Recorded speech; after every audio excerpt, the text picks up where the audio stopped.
The planet Naver floated like a silver jewel among the stars.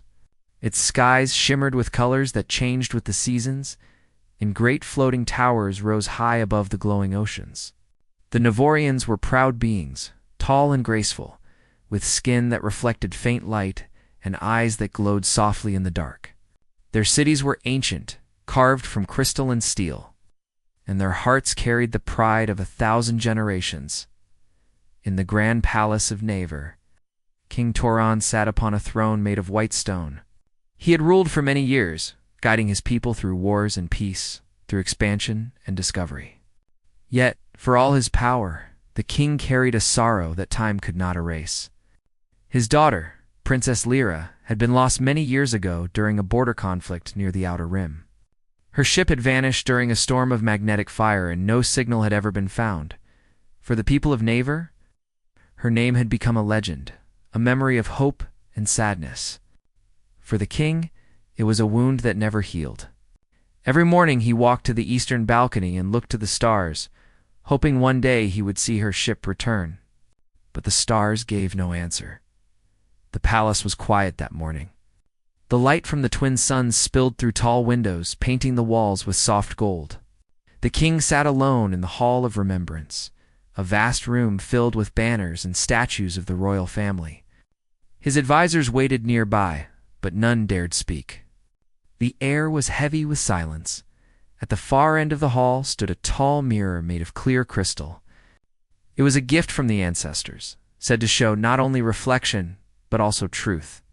The king often looked into it when his heart was burdened. He stood before it now, studying the lines on his face, the silver in his hair, and the sadness that had settled in his eyes. He remembered Lyra, as she had been bright, curious, and fearless. She loved exploring the forests near the northern cliffs, often returning with strange plants or small creatures that fascinated her. She had wanted to be more than a royal daughter. She had wanted to travel beyond Naver, to see the other worlds that shimmered in the night sky. The king had once laughed at her dreams. He told her the stars were dangerous, that peace came from staying within their borders. Yet, when she grew older, she joined the diplomatic fleet, determined to learn what lay beyond. He had been proud and afraid at the same time. Then came the war, and with it, the message that her ship was lost. Years passed, and the world changed. The war ended, treaties were signed, and new generations rose. But King Toron never forgot. His people loved him, yet they whispered about his sorrow. The songs they sang in the great halls spoke of courage and unity, but they always ended with the name of the lost princess. On that quiet morning, the chief advisor, Elder Marin, entered the hall. His steps echoed softly. He was an old friend of the king and had served the royal family for decades. "My king," Marin said in a gentle voice, "the council is waiting. They wish to discuss the expansion to the outer colonies." Toron turned slowly from the mirror. His eyes were calm but distant. "Let them wait," he said. "The stars have not yet spoken to me today." Marin hesitated. "It has been many years, my king. Perhaps it is time to let go of the past. The people look to you for strength." The king's voice was quiet but firm. "Strength is not forgetting what we have lost. It is remembering and continuing forward." Marin bowed his head. "As you say, my king." When the advisor left, the king walked out to the balcony. The sky above Naver was clear, filled with the faint hum of distant transport ships. The wind carried the scent of crystal dust from the mines below. He stood there for a long time, his eyes tracing the horizon in the gardens below. Workers tended to glowing plants that shifted colors as they grew. The palace guards moved in silence, their armors shining in the light. Everything was peaceful, yet the king felt an emptiness that peace could not fill. He thought of the last words he had said to Lyra. He had told her to stay cautious, to follow the rules of the fleet, and to remember who she was. She had smiled and promised she would. Then she had boarded her ship, her eyes bright with dreams. That was the last time he had seen her. At night he often dreamed of her voice. In those dreams, she stood among the stars, calling to him. But when he reached out, she vanished like smoke. He always woke before he could speak her name. That evening, the palace held a remembrance ceremony for those lost in the war. The great hall was filled with guests, soldiers, and families. Blue lanterns floated in the air, each carrying the name of someone who had vanished among the stars. The king stood before the gathering, his voice steady as he spoke. Every name we honor tonight belongs to someone who gave their light for our world. They are not forgotten. As long as Naver stands, so shall their memory. When the ceremony ended, he remained alone in the hall. The lanterns drifted upward, toward the glass ceiling, glowing softly. One of them bore Lyra's name. He reached out, letting his hand hover near the light. "Where are you, my child?" he whispered. "Do you still walk among the stars?" The light flickered, as if answering, and for a brief moment, he thought he saw her reflection in the glass above. But when he blinked, it was gone, far across the galaxy. Beyond the known borders of Naver's empire, another world spun quietly in the dark. It was small and covered in green oceans and wide stretches of open sky. This world was Earth, on its surface, among the mountains of the southern continent. A human man worked to repair an old ship. The ship was not of human design. Its hull was silver, marked with symbols no one on Earth could read. Inside, a figure rested in a glass pod, her eyes closed, her breathing steady. The man looked at her with quiet determination. But King Turan knew nothing of this. The days on Naver passed in calm routine. The council met daily, speaking of trade routes, new colonies, and alliances. The people thrived, but the king's heart remained anchored to the past. His health had begun to fade, though he told no one.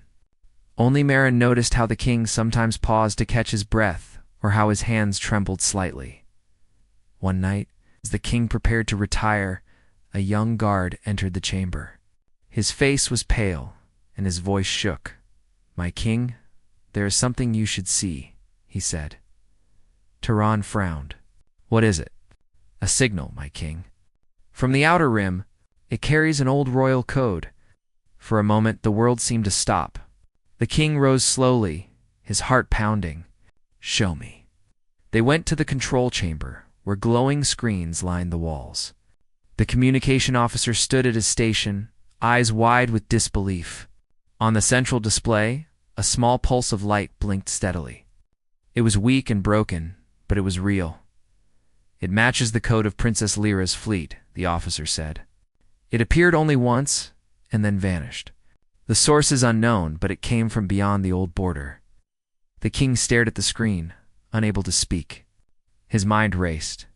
For years he had prayed for such a sign, yet now that it had come, he felt both fear and hope. "Prepare a search fleet," he said finally. "I will go myself." The officer hesitated. "My king, the signal is faint. It could be a false reading or a trick from the outer colonies." "Then let it be," Turan said. "If it is false, I will face it. If it is true, I will bring her home." That night, Naver's capital did not sleep. The royal fleet prepared for departure, their ships gleaming under the twin moons. The people gathered in the streets, whispering about the signal, daring to believe that the lost princess might still live. King Turan stood before his flagship, the Starwind, as engineers made final checks. Marin approached him one last time. "My king, are you certain?" he asked softly. "You have carried this grief for so long. Do not let hope destroy what peace you have left." The king placed a hand on his friend's shoulder. "Peace without truth is no peace at all. I must know, Marin. If she lives, then my heart will rest. If she does not, then I will have seen the stars one last time." The engines roared to life. The great ship lifted into the sky, rising through the layers of light until it vanished into the sea of stars. The people of Nivor watched in silence, their eyes filled with wonder in the control room of the Starwind. The king stood by the window looking out at the endless black sky. He felt the hum of the engines beneath his feet, steady and powerful. Somewhere out there, among the countless lights, was the answer he had sought for years. As the ship moved into hyperspace, the stars stretched into streaks of white. The king closed his eyes and whispered a prayer to the old spirits of Naver. "Guide me to her," he said. "Let the stars show me the path." And far away, on a small blue world, a faint light began to flicker inside a silver ship. Answering his call across the vast distance of space, the stars stretched endlessly before the royal flagship Starwind as it traveled through hyperspace. The deep hum of the engines filled the corridors, and the glow from the navigation panels painted soft blue light across the metal walls.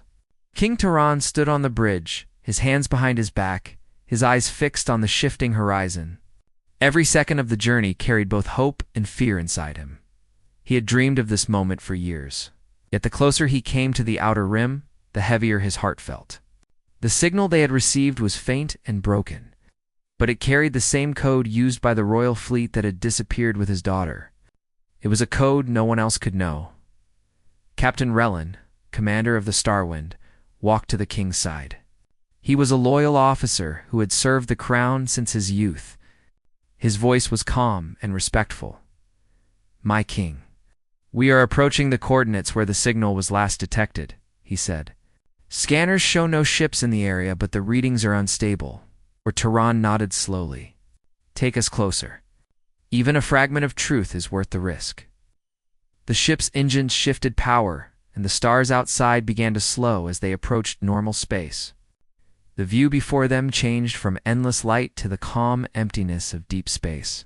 A small nebula shimmered in the distance, painting streaks of color across the blackness.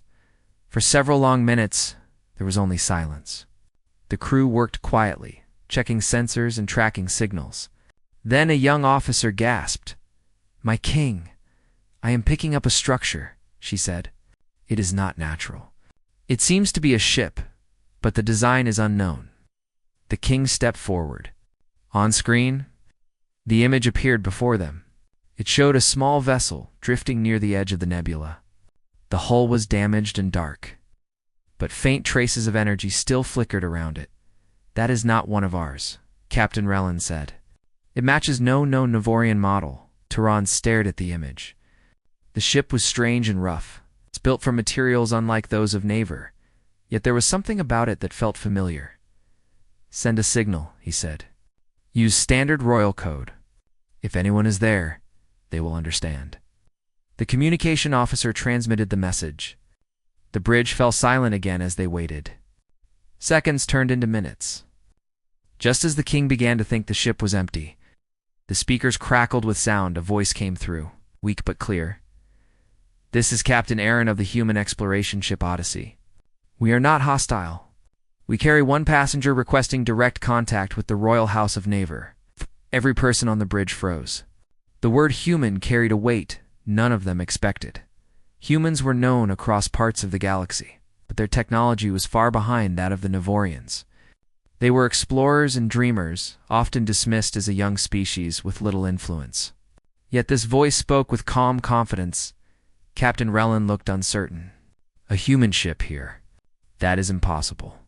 No human has ever traveled this far." Turan's voice was steady. "Open a channel." The screen flickered again, showing the inside of the damaged ship. A man stood there, wearing a dark exploration suit marked with the symbol of Earth. His face was tired, but steady, and his eyes showed both caution and strength. Behind him, a figure moved into view. The moment the king saw her, the air left his chest. Her skin was faintly violet, her hair long and pale. Her eyes, glowing softly with the light of Naver, looked straight into his. "Father," she said. The bridge fell silent. The crew turned to stare at the king, uncertain if what they saw was real. Turan stepped forward, his voice breaking for the first time in years. Lyra, tears filled his eyes, but his voice remained strong. "Is it truly you?" "Yes," she said softly. "It is me. I have come home." Captain Relin bowed his head in disbelief. The crew began whispering among themselves, their voices filled with awe. The lost princess of Naver, gone for so long, was alive. The king could hardly speak. "Bring them aboard," he said. Now the Starwind extended docking arms, guiding the small human ship safely into the main hangar. As the airlocks connected, guards and medics waited nearby, unsure what to expect. When the doors opened, the human man stepped out first. He looked around carefully, his expression respectful but alert. Behind him, Princess Lyra appeared, walking with quiet grace. She wore a simple suit of dark cloth, marked with patches from human explorers. Her posture was proud, but her eyes held warmth as she looked around at the familiar architecture of her homeworld's flagship. The guards bowed deeply. Some could not hide the emotion on their faces. When King Turan entered the hangar, the entire room fell silent. He moved slowly toward his daughter, his steps echoing on the polished floor. The years seemed to fade away as he reached her. They stood face to face for a long moment, neither speaking. Then the king reached out and took her hands. His voice trembled. "I thought I had lost you forever," he said. Lyra smiled gently. "You never lost me, father. The stars only kept me waiting." Turan held her hands tightly, as if afraid she might vanish again. Then he turned his eyes toward the human who stood quietly beside her. "This man," Turan said. "Who is he?" Lyra looked at Aaron with a proud smile. "This is Aaron of Earth. When my ship was destroyed, he found me. He saved my life and helped me find a way home." The king studied Aaron closely. The man stood tall, his gaze steady but respectful. There was no fear in his posture, only quiet strength. "You crossed the stars to bring her back?" the king asked. "Yes, your majesty," Aaron replied. "She was alone, injured, and far from any known system. I could not leave her behind. Together, we repaired what we could and followed every trace of her home signal. It was her hope that guided us here." The king nodded slowly. He could see the truth in the man's words. There was no pride, only sincerity. "Then you have my gratitude," Turan said. "Navarra owes you a debt." Aaron shook his head. "No debt, my king. I only did what was right." The king turned to his guards. "Prepare quarters for our guests. The council will meet at dawn. Until then, no one is to disturb them." As they walked through the grand corridors of the Starwind, Lyra told her father stories of what had happened. She spoke of the storm that had struck her ship, the strange world where she had fallen, and how Aaron had found her there. He had been part of a small human expedition studying old ruins, but when he found her, he changed his mission completely. Together, they repaired his ship and traveled through unknown space. Facing dangers and distance that few could imagine, Turan listened in silence, his heart filled with both pride and sorrow. His daughter had grown stronger, wiser, more determined than ever before. When they reached her assigned quarters, Lyra turned to him and smiled softly. "It feels strange to walk these halls again," she said. "They seem smaller than I remember." The king smiled faintly. "You have seen more of the galaxy than most of us ever will. Perhaps it is the world that has grown smaller, not the halls." That night, the palace ship glided through the quiet of space, carrying its precious passengers home. Lyra stood by the window in her room, looking out at the stars. Aaron joined her, his expression calm but thoughtful. "Do you think they will accept me?" he asked quietly. Lyra looked at him. "They will in time. My father sees your heart. He will understand." "I am only human," Aaron said. "Your people have traveled farther and built more than we can imagine." "You are human," she replied, "but you have done what many of my kind could not. You saw beyond fear and difference. You saw me as a person, not a symbol. That is what makes you strong." The stars reflected in her eyes as she spoke. Aaron nodded, though he still looked uncertain. In the royal quarters, King Turan could not sleep. He sat by the window, watching the stars drift past. His thoughts were heavy, filled with memories and questions. The return of his daughter had changed everything. Her survival was a miracle. But the presence of a human by her side raised questions the council would not ignore. He knew his people's pride. The Navorians saw themselves as the guardians of light, protectors of knowledge and culture. To them, humans were newcomers to the stars, fragile and impulsive. Yet this one human had crossed galaxies and survived where many Navorians had fallen. The king felt a quiet respect for Aaron. The man reminded him of something ancient and powerful, something that had once driven his own ancestors to reach the stars. Perhaps the humans carried that same spirit. When the morning came, The star wind entered the orbit of Naver. The silver planet glowed beneath them, peaceful and bright. The king stood on the command deck as the announcement went through the fleet. Attention all ships. The princess has returned. Across the planet, the message spread. Bells rang in the crystal cities. People gathered in the streets, looking to the skies as royal banners lit up the towers. The lost princess had come home as the ship descended through the golden clouds. The king stood beside his daughter and the human who had brought her back. The world below shimmered with light. Lyra looked out at her home with tears in her eyes. Aaron stood quietly beside her, overwhelmed by the beauty of the alien world that welcomed him. For the first time in many years, King Turan smiled without sorrow. His heart felt light again. The stars had returned what they had taken, and they had given him something more, a reason to believe that even across the vastness of space, hope could still unite different worlds. And as the great ship landed upon the shining surface of Naver, the people of the planet, the palace of Navor gleamed under the light of the twin suns. Its walls were carved from crystal, reflecting a spectrum of colors across the wide courtyards and marble halls. Inside, the air was filled with the quiet hum of servants and guards performing their duties. Every corner of the palace carried the weight of tradition, the pride of generations, and the history of a people who had ruled the stars for centuries in the grand entrance hall. King Turan walked slowly with his daughter Lyra and the human Aaron, who had returned with her. The floor beneath their feet sparkled like liquid silver, polished to a perfect shine. Guards lined the walls, standing at attention, their faces showing both respect and curiosity. For many of them, this was the first time a human had set foot in the heart of the royal palace. Turan's voice carried authority as he spoke. "Stay close to me. Do not speak unless you are addressed." Lyra glanced at her father with a small smile. "Do not worry, father. I will guide him." Aaron nodded quietly, keeping his head slightly bowed in respect. He had never been in such a grand place, and the weight of its history pressed gently against him. Yet he stood tall, steady, and unafraid. The group entered the council chamber. It was a vast room with a ceiling that stretched high into the air, held aloft by pillars carved from crystal and lined with inscriptions of the royal ancestors. At the far end, the council members sat in a semicircle, their robes reflecting the soft light. Elder Marin waited at the side, his expression cautious but hopeful.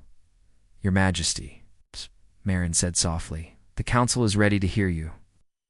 Torrin straightened, his eyes meeting each member of the council. "The princess has returned," he said, "and with her, a human who saved her life." A murmur ran through the council. The presence of a human in the royal palace was unheard of. Navorians respected their own kind, and while humans were known, they were not often trusted with anything important. Their technology was primitive compared to Navorian craft. Their experience in space exploration was limited.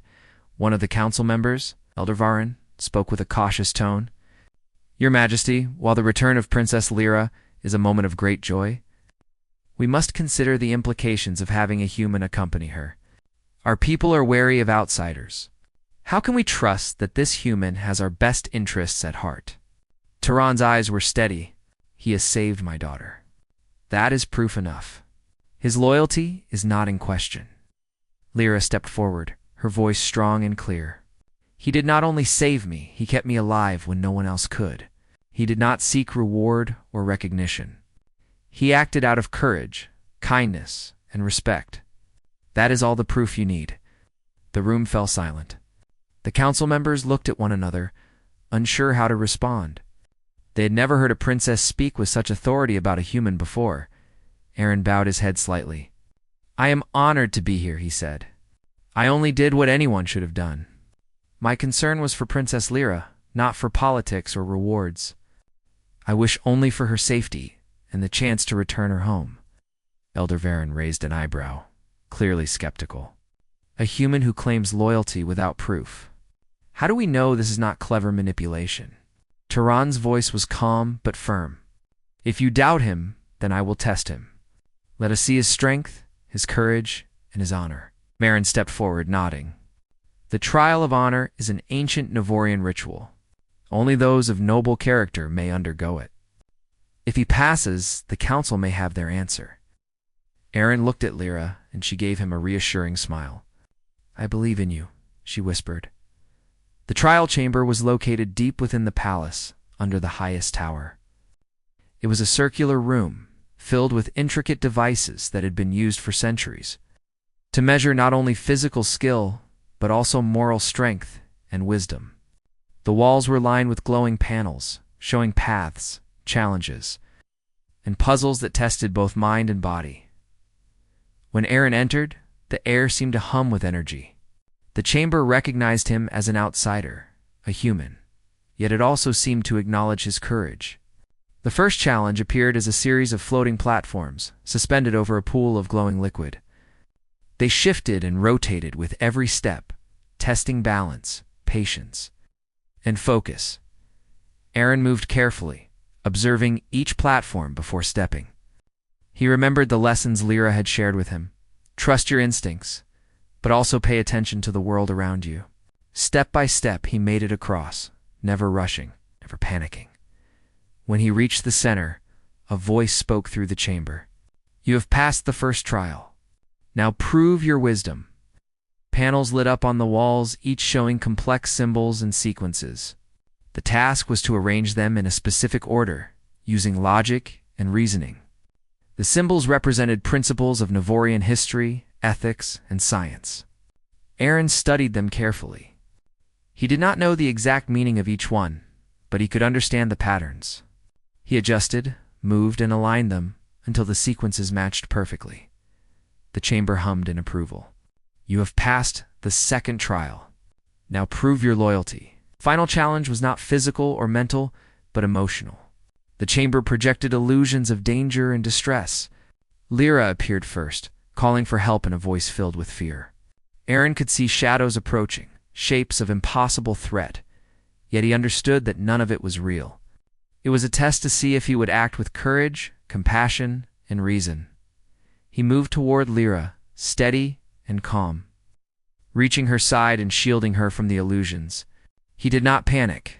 He did not act rashly. He showed patience, trust, and care. The chamber recognized his heart. The illusions faded, and the room fell silent. When the doors opened, Tehran and the council were waiting. Aaron stepped forward, not with arrogance, but with quiet dignity. The king studied him carefully. "You have passed the trial of honor," Tehran said. "You have shown strength, wisdom, and loyalty. My daughter was right. You are worthy of trust." The council members exchanged looks of surprise and awe. Elder Varen stepped forward, nodding in respect. "It seems we underestimated you, human. You have proven yourself in a way few could have imagined." Aaron bowed. "I serve only to protect and assist. That is all I have ever sought." The king smiled faintly, placing a hand on Lyra's shoulder. "You see, council, the human is not here as a threat.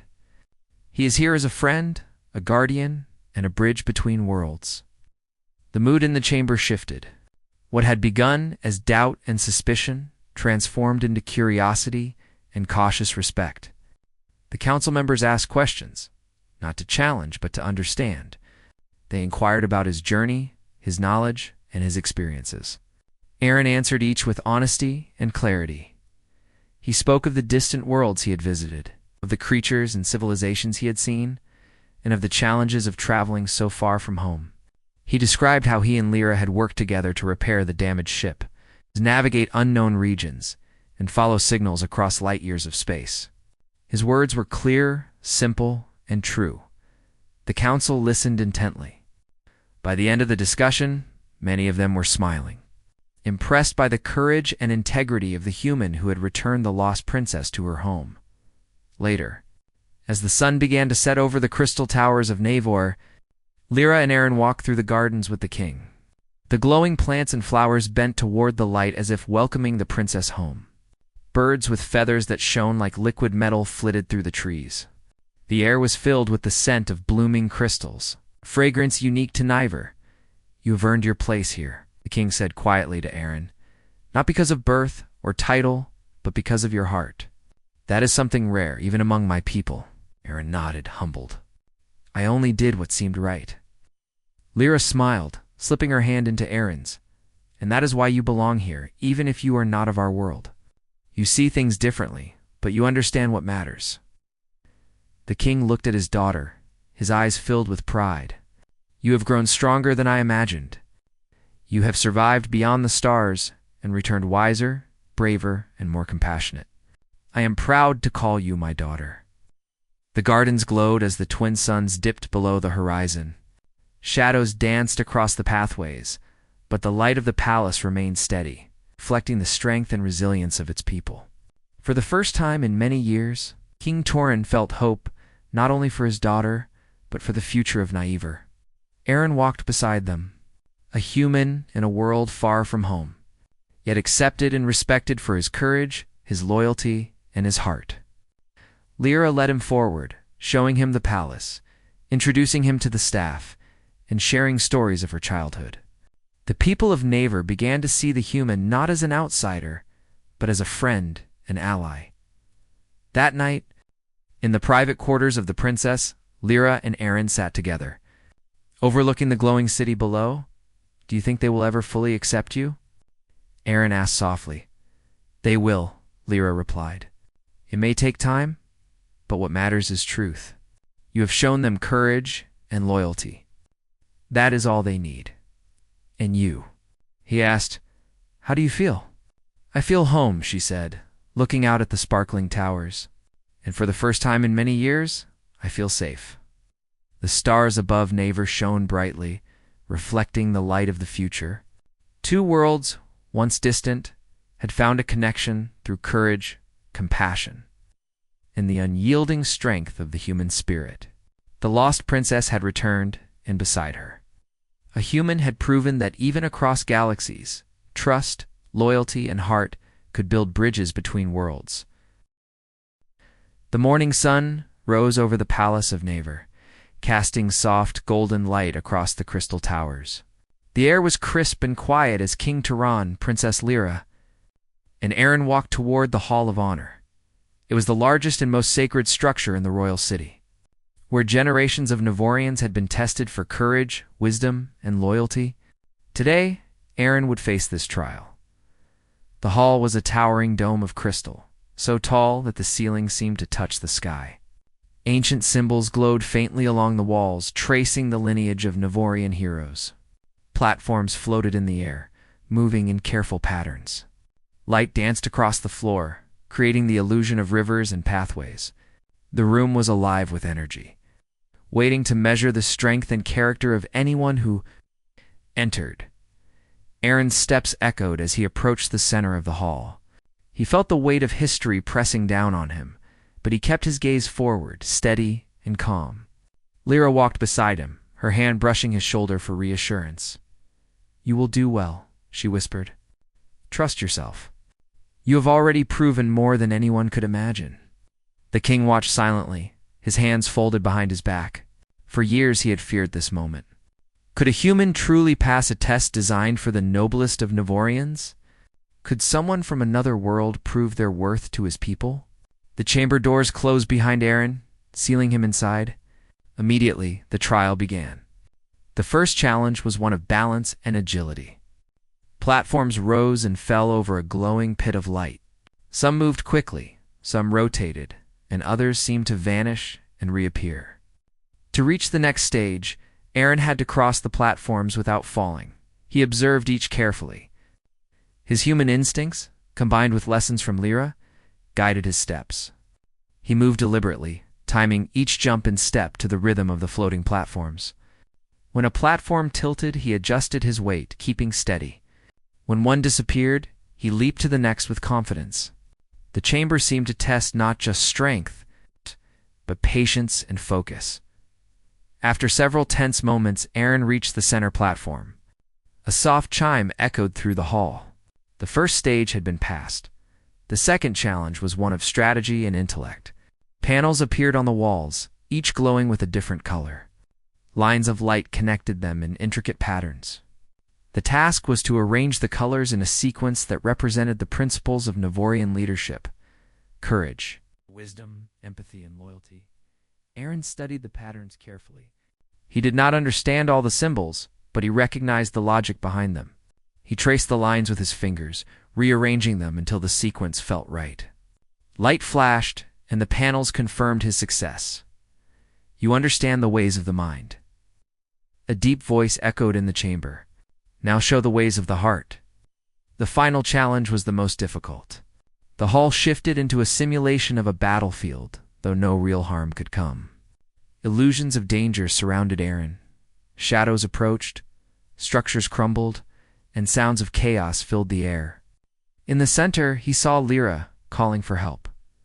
He took a deep breath and moved forward. Fear could not guide him. Only purpose, courage, and loyalty could lead him through. He shielded Lyra, guided her through obstacles, and protected her from imagined threats. Every step required careful judgment, balance, and awareness of the illusions around him. The chamber responded to his actions. As he guided Lyra safely through the trial, the illusions shifted and faded. The walls glowed brighter, and the hall returned to its original form. A voice spoke, calm and clear. You have proven yourself. You have shown courage, wisdom, and loyalty. You are worthy of trust and honor. The doors opened, and King Turan stepped forward. His eyes shone with pride and relief. Lyra ran to Aaron, embracing him tightly. You did it, she whispered. You passed. The council members who had gathered outside the hall watched in awe. Elder Varen stepped forward, bowing slightly. It is clear, he said, that this human is worthy not only of trust, but of admiration. He has faced challenges no other outsider could have survived. Aaron bowed humbly. I only did what I believed was right. I acted to protect the princess and to honor her trust. Turan placed a hand on his shoulder. That is enough. Courage and integrity are what matter most. You have both in abundance. The king turned to the council. Let it be known across Naver that the human who returned my daughter has earned our respect. His actions speak louder than heritage, rank, or origin. True honor is measured by heart and deeds. The council members nodded, some with smiles, some with thoughtful expressions. They understood now that courage and loyalty were not limited to Navorians. A human had crossed the stars, faced unknown dangers, and proven himself equal to the best of their people.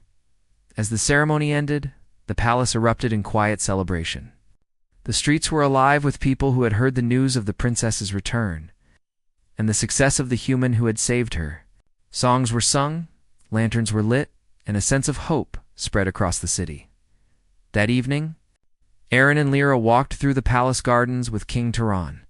The glowing plants reflected the light of the twin suns, creating pools of color across the paths. Birds with metallic feathers flew overhead, singing melodies that resonated across the crystal towers. You have done more than I ever imagined, Turan said, his voice soft. Not only have you returned my daughter, but you have shown that courage and honor are not bound by species or homeworld. Aaron nodded. I only followed what I believed was right. Princess Lyra guided me, and she gave me strength. Lyra smiled at her father and then at Aaron. He has proven himself beyond any doubt. The trial of honor shows that true worth comes from choices, not from birth or title. The king looked out across the glowing city below. For years he had mourned his daughter, believing she was lost forever. Now, she was alive, and she had returned with someone who embodied the very virtues Navorians prized. His heart felt light for the first time in decades. That night, the three of them sat together in the private quarters of the princess. The city lights shimmered below. The stars stretched across the sky like silver threads.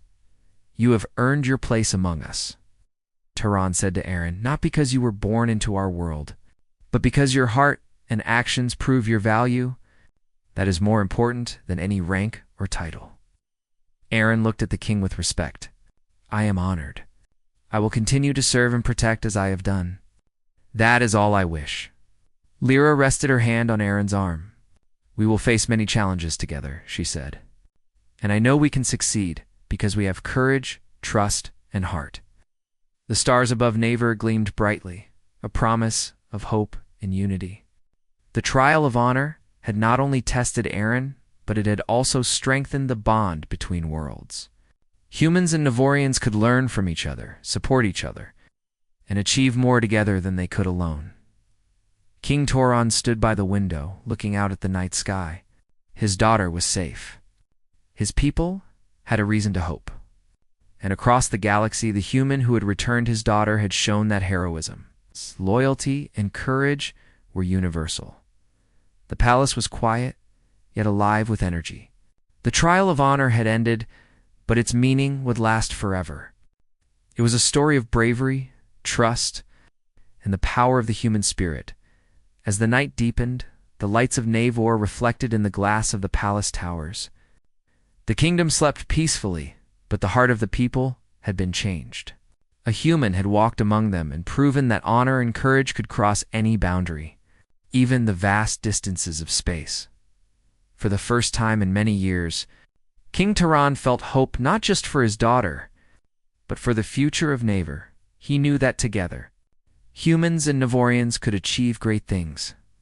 They could explore the stars, protect each other, and face challenges that no single world could overcome alone.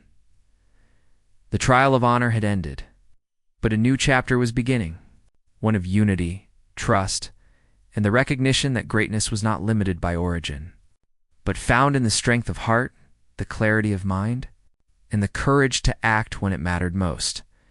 And in that moment, standing together in the glowing palace of Navor, a king, his daughter, and a human gazed toward the stars, ready to face the future and the adventures it would bring.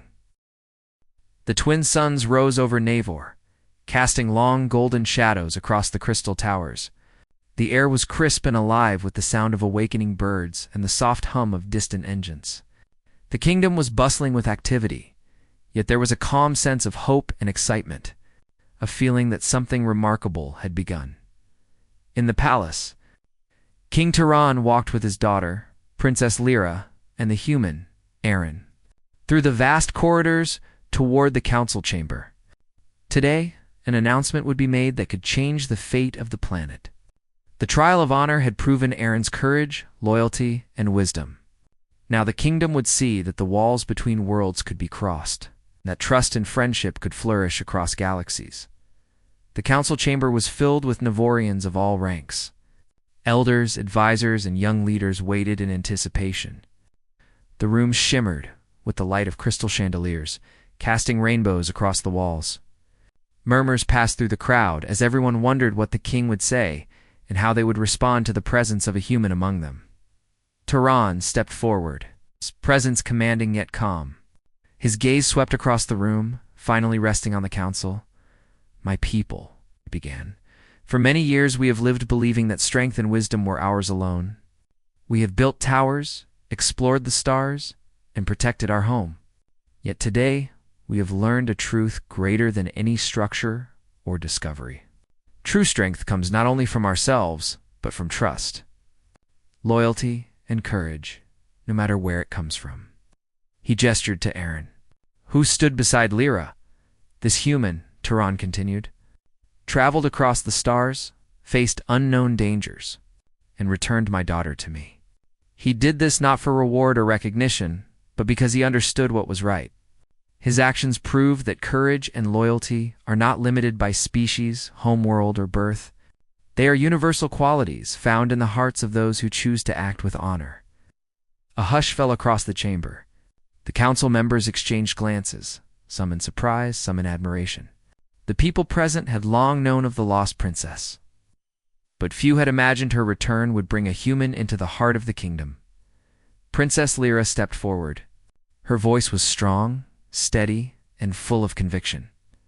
"I have lived beyond the borders of our world," she said. "I have seen distant lands, met beings of many kinds, and faced dangers that tested every skill and thought I possess. Through all of this, Aaron has stood by me. He has shown courage when fear was present, wisdom when decisions were hard, and loyalty without question. He is not of Navor, yet he embodies the very qualities we value most. I trust him with my life, and I ask that you do the same." The council was silent. Then Elder Varen, who had once doubted the human, stepped forward. His voice was deep and steady, Princess Lyra speaks truth. We have seen his actions, and we have seen his courage. It is clear that he has proven himself worthy, not only of our respect, but of our trust. Let it be known that we recognize his deeds and the bond he shares with our princess." A ripple of approval passed through the council chamber. The people present began to whisper, then smile, then nod. The idea of humans as friends and allies no longer seemed impossible. They saw the truth in what the king and princess had said. King Turan raised his hand for silence. "From this day forward," he said, "Navor shall welcome those who seek friendship and peace. Let our walls no longer divide worlds. Let our people learn from others and teach in return." Today marks the beginning of a new era, where courage and loyalty define our bonds, not birth or origin. Aaron bowed respectfully, his heart filled with humility and pride. Lyra squeezed his hand gently, a quiet reminder that they had faced the stars together and returned stronger. After the council session, the palace gardens were alive with celebration. Citizens lined the streets, and crystal lanterns floated into the air. Musicians played melodies that echoed across the towers. Flowers that glowed softly in the sunlight shimmered as people walked by. The air carried the scent of blooming crystal petals and the fresh temps of distant oceans. In the midst of the celebration, Lyra and Aaron walked hand in hand. She showed him the gardens she had loved as a child, the towers where she had once practiced flying lessons with small gliders, and the quiet spots where she had often dreamed of exploring the stars. "Everything is so familiar," Aaron said quietly. "Yet it feels completely new when I see it through your eyes." Lyra smiled. "You have a way of seeing the world simply, clearly. That is why you have done so well here. You do not let fear or doubt control your actions. You choose what is right, and that is why you belong." Aaron looked out across the city. The glow of the crystal towers reflected in the water of the canals below. Navarre was beautiful, but he understood that the true beauty of the planet lay in its people, their courage, their pride, and their willingness to embrace something new. That evening, the king held a private audience with Aaron and Lyra in the royal study. The room was filled with books, glowing artifacts, and relics from long-forgotten worlds. The king gestured to the shelves with a smile. "Aaron, you have earned a place among us," he said. "You have shown us that heroism and loyalty are not limited to Navorians. I want you to stay, to learn, and to teach. There is much our people can gain from your knowledge, and much you can gain from ours." Aaron bowed his head. "I am honored, Your Majesty. I will do my best to serve your people and to honor your daughter's trust." The king nodded. "That is all I ask. And Lyra," he said, turning to his daughter, "I am proud not only of your return, but of the choices you have made. You have shown wisdom beyond your years and courage that inspires us all." Lyra smiled, leaning slightly toward her father. "I could not have done it alone. Aaron helped me see beyond fear, beyond distance, and beyond doubt." The king looked at them both, a sense of peace settling in his heart. For decades, he had feared the loss of his daughter. Now he understood that her survival and her choice to bring a human into their world was a bridge one. It connected more than just two individuals. It connected worlds. Over the next weeks, Navor began to change. Delegations from other planets came to witness the arrival of the human who had returned the princess. Scholars, engineers, and diplomats marveled at his courage and the cooperation between him and Lyra. Children in the city watched him with wide eyes. Imagining what it would be like to travel beyond the stars, Aaron taught the people of Navor about human technology, strategy, and exploration. He shared simple but effective methods for navigation, ship repair, and problem-solving. Lyra guided him, explaining how Navorian systems worked and helping him understand the culture of her people. Together, they built not just friendship, but knowledge that would benefit both worlds. The bond between humans and Navorians grew stronger. Trade routes were opened, not only for resources, but for ideas. Cultural exchanges began with artists, musicians, and scholars sharing their talents. Explorers from both worlds began planning missions together, learning from one another and pushing the boundaries of knowledge. King Turan watched this transformation with quiet satisfaction. He knew that the galaxy was vast and full of unknowns, but he also knew that with courage, trust, and cooperation, Naver and its allies could face any challenge. One evening, as the twin suns set and the sky turned shades of violet and gold, Aaron and Lyra stood atop the highest tower, overlooking the city. "Do you think it is possible," Aaron asked, "for humans and Navorians to work together across the galaxy?" Lyra smiled, her eyes reflecting the glow of the towers below. "We are already doing it. This is only the beginning. Together, we can reach worlds we have only dreamed of, solve problems we have never imagined, and create a future stronger than anything before." Aaron nodded. "I never imagined a human like me could belong here, in a place so far from home." "You belong because you have heart, courage, and loyalty," Lyra replied. "Those are the things that matter most. Birth, species, or origin mean nothing compared to who you are and what you choose to do." The stars above Naver sparkled in response, as if recognizing the truth of her words. For the first time in generations, two worlds were connected not by trade, politics, or technology, but by trust, bravery, and friendship. King Torin joined them at the tower, his expression calm and proud. "You have both shown that the galaxy can be bridged," he said. "The future belongs to those who choose to act with honor, who reach across distance and difference, and who believe in the strength of unity."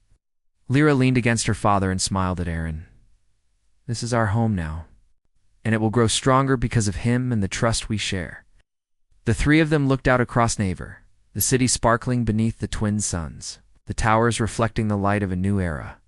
Beyond the horizon, the stars waited, endless and bright, ready to be explored, discovered, and connected. And so, the lost princess had returned. A human had proven the power of courage, loyalty, and heart.